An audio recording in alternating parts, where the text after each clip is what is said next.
Hello everyone, কেমন আছেন সকলে? আশা করি সকলেই খুব ভালো আছেন। আমি বিনীতা, স্বল্প বসানোর গল্পে নতুন একটি গল্পে সবাইকে ওয়েলকাম। প্রথম ব্লগটা যারা দেখেছেন তারা জানেন হয়তো আমরা এখন কালিম্পংয়ের লাভাতে আছি। আজ বিকেলবেলায় আমরা পৌঁছেছি।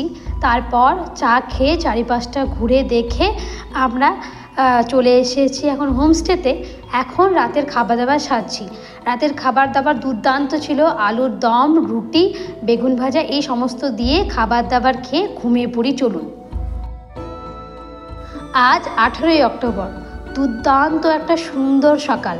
কাছের গায়ে মানে জানালার গায়ে বিন্দু বিন্দু কুয়াশা লেগে আছে। দেখুন, অসাধারণ একটা অনুভূতি। সঙ্গে 2 কাপ চা নিয়ে খেয়ে আমরা এখন বেরিয়ে পড়েছি।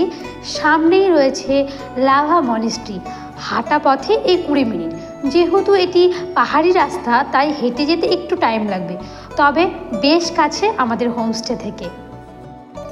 আমাদের হোমস্টেটি বাস স্ট্যান্ডের একদম কাছে। লাভা বাস স্ট্যান্ডের ঠিক হাতের বাঁ সাইডে আপনি যদি নিচের দিকে নেমে যান তবেই পেয়ে যাবেন মনেস্ট্রিটা। হাঁটা পথে খুবই কাছে, তবে হেঁটে যেতে আপনাকে দেখতে হবে। যেহেতু আমরা আজকে লাভাতেই কাটাবো, তেমনভাবে সাইট সিন কোথাও যাচ্ছি না, তবে হাঁটা পথে যা সমস্ত আছে সেগুলোই ঘুরে দেখব। এই যে ছোট রাস্তা বেয়ে যাচ্ছে নিচের দিকে, এই নিচের দিকে নেমে গেলেই মনেস্ট্রি। তবে হাঁটতে কিন্তু বেশ সুন্দর লাগছে। আশেপাশে কত দোকান, ছোট ছোট বাড়ি, সুন্দর সুন্দর খাবারের জায়গা, অসাধারণ এক পরিবেশ। আর সঙ্গে পাহাড়ের গায়ে এই বাড়িগুলো দেখতে তো দুর্দান্ত সুন্দর লাগে। তার সঙ্গে সকাল থেকে মেঘটা কেমন যেন গম্ভীর করে রয়েছে, সঙ্গে কুয়াশাও রয়েছে। জানি না বৃষ্টি যেন কখন ধূপ করে নেমে যাবে। দেখা যাক কি হয়। চলুন তাহলে যেতে থাকি।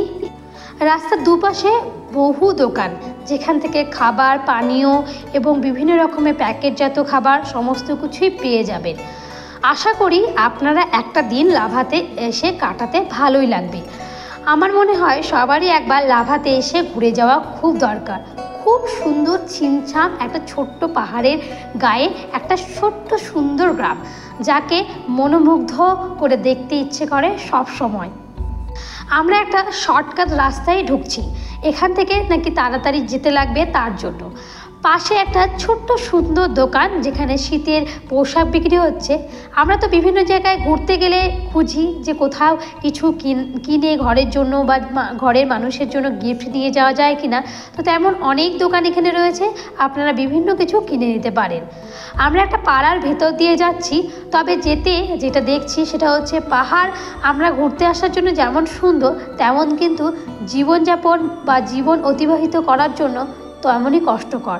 আমরা অনায়াসে সমতলের মানুষ জল, বিদ্যুৎ সমস্ত কিছু সবসময় হাতের নাগালে পাই, তবে পাহাড়ের মানুষের কাছে কিন্তু এটা অনেকটাই কষ্টকর। ওই যে দেখতে পাচ্ছেন দূরে লাল রঙের সুন্দর মন্দিরটি, ওটাই হলো লাভা মনেস্ট্রি। এখন তো সকালবেলা ওই 7:30 মতো বাজে। বাচ্চারা মাঠ থেকে খেলাধুলো করে ফিরছে। আর প্রতীকের তো সবসময় খেলতে খুব ভালো লাগে, যদি সেটা হয় ফুটবল, তাহলে তো কোনো কথাই নয়। এখন যেহেতু খুব সকাল তাই সমস্ত দোকান খুলে ওঠেনি। আমরা এখন ভেতরে ঢুকে যাব।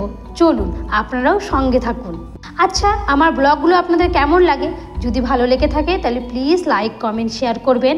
আর যদি আমার ব্লগগুলো আপনাদের দেখতে অনেক ভালো লাগে তাহলে প্লিজ সাবস্ক্রাইব করবেন আমার চ্যানেলটিকে। আর অবশ্যই বেল আইকনটাও দিয়ে রাখবেন, তাহলে সমস্ত রকমের ভিডিও আমি সবার আগে যখন দেব আপনাদের কাছে পৌঁছে যাবে নোটিফিকেশনটা। লাভা মনেস্ট্রির ভিতরে ঢুকতেই এক অসাধারণ কুয়াশা রাস্তা, যা মনোমুগ্ধ করছে, মনের ভেতরে শান্তিও দিচ্ছে। যে এত সুন্দর কুয়াশার মধ্যে দিয়ে আমরা হেঁটে চলেছি, মনে হচ্ছে মেঘের ভেতর ঢুকে আছি। মনে মনে এমনই তো একটা সকালের ইচ্ছে ছিল, যেন চারিদিকটা কুয়াশায় ভর্তি থাকবে আর সুন্দর আমরা ঘুরে বেড়াবো পাহাড়ের গায়ে বেয়ে বেয়ে। এখান থেকে খুব সুন্দর ভিউ দেখা যায়, তবে যেহেতু কুয়াশাতে ভরা তাই ভিউটা দেখা যাচ্ছে না। তবে মন্দ লাগছে না কিন্তু, যে কুয়াশার মধ্যে বা মেঘের মধ্যে আমরা হেঁটে চলেছি। বেশ একটা অন্যরকম অনুভূতি, বলুন। মনেস্ট্রির ভেতরেই এখন আমরা আছি। মনেস্ট্রিটা অনেকটা বড়, তাই হেঁটে হেঁটে দেখছি পুরোটাই। বেশ ভালো লাগছে কিন্তু।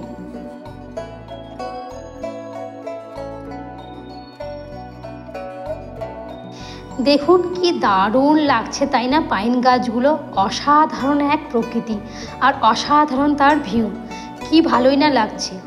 আমি বলেছিলাম না মেঘটা আজ কেমন করে রয়েছে, হঠাৎই বৃষ্টি নেমে গেল। আমরা এখন মনেস্ট্রির ভেতরে এসেছি।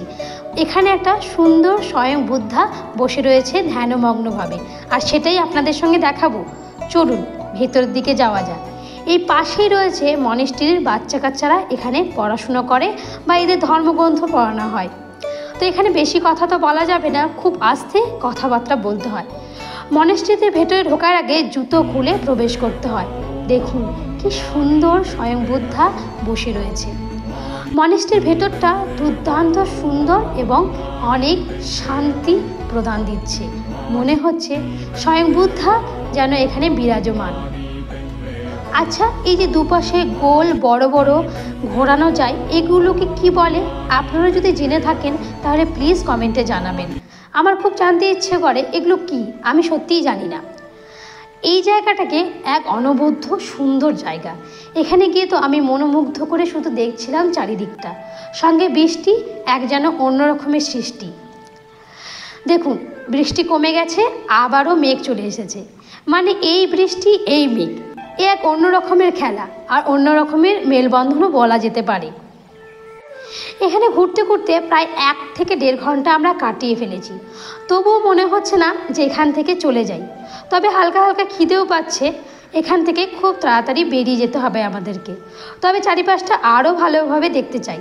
জানি না আবার কবে আসব, আবার কবে আসতে পারবো, বা কবেই ছুটি হবে আমাদের, বা আসতে পারবো কি না তবুও জানি না।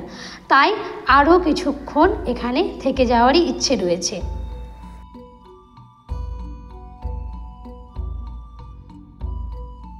হঠাৎই মেঘটা সরে যাওয়াতে দূরের ওই পাহাড়গুলোকে দেখতে অপরূপ সুন্দর লাগছে। এই দৃশ্যটা দেখার জন্যই অপেক্ষা করছিলাম। যাক, অপেক্ষা করাটা সার্থক হয়েছে। মেঘটা সরে গেছে, পাহাড়গুলো ওই দূরে সুন্দর লাগছে।